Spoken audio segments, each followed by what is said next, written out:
오늘 미국 증시 전반적으로 어떤 모습 보였는지 특징적인 부분들을 잡아서 우리 신인규 뉴욕 특파원이 전해드리겠습니다.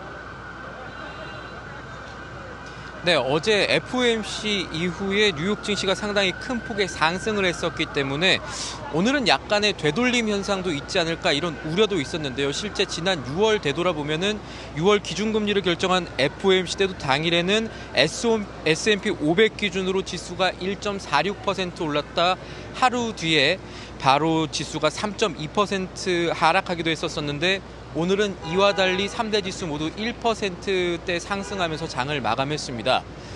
개장 1시간 전에 나온 이 미국 국내 총생산 GDP 성장률이 전분기 대비 마이너스 0.9%로 집계가 됐는데요.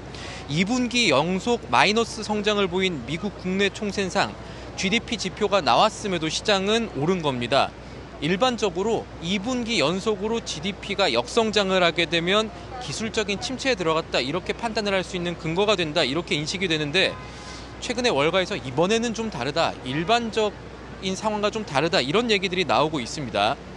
왜 마이너스 지표에도 오늘 장 투자 심리가 흔들리지 않았는가, 이 부분에 대한 맥락을 좀 살펴봐야겠습니다. GDP 데이터 세부적으로 보면요, 전략 비축류 방출 등을 포함한 이 정부 지출 감소가 2분기 GDP 하락에 영향을 미쳤고요. 1분기와는 달리 미국의 가계 가처분 소득은 오히려 오른 것도 살펴볼 부분이 되겠습니다. 가처분 소득이라고 하면은 이번 기간 동안에 2분기 동안에 미국의 기업과 가계가 벌어들인 돈을 모두 합한 다음에 세금 정도 제해서 실제로 쓸 수 있는 돈이 얼마만큼 되는가, 이것을 가처분 소득이라고 하는데요. 가처분 소득이 2분기 동안 2,914억 달러가 증가한 것으로 나타났는데 1분기에는 이 가처분 소득이 588억 달러 줄어들었다는 점을 비교해서 생각을 해봐야겠습니다.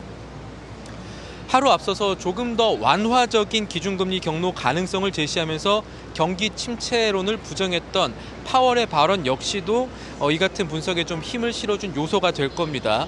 현재 이 연방 기금금리 선물시장 데이터를 기반으로 움직이는 패드워치 따르면은 어제 이후에 연준이 다음번 FOMC인 9월에 기준금리를 결정할 가장 유력한 시나리오는 75bp 인상이 아닌 50bp 인상입니다. 50bp 인상 확률이 오늘 76%로 집계가 되고 있고요. 미국의 2년물과 10년물을 비롯한 채권 수익률이 낮아지고 있는 점도 살펴볼 부분이겠습니다. 기술주들에게는 상대적으로 우호적인 환경이 만들어지고 있는 셈이니까요. 네, 미국 증시의 전반적인 흐름 짚어주셨고요. 다음 주에 투자자들이 체크해야 될 일정도 함께 짚어주시죠.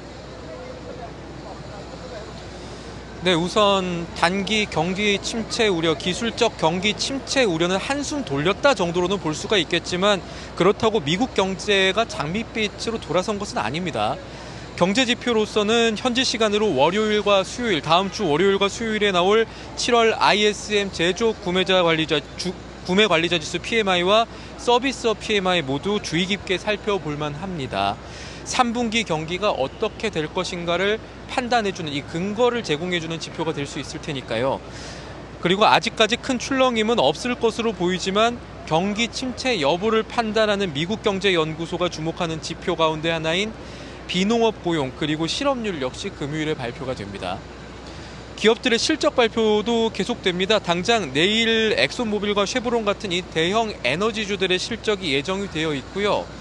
국내 투자자들이 관심 갖는 기술주 가운데는 주요 반도체 기업 가운데 하나인 AMD가 이 결제 기업인 페이팔이 다음 주 화요일인 다음 달 2일 실적을 내놓게 됩니다. 지금까지 뉴욕에서 한국경제TV 신인규입니다.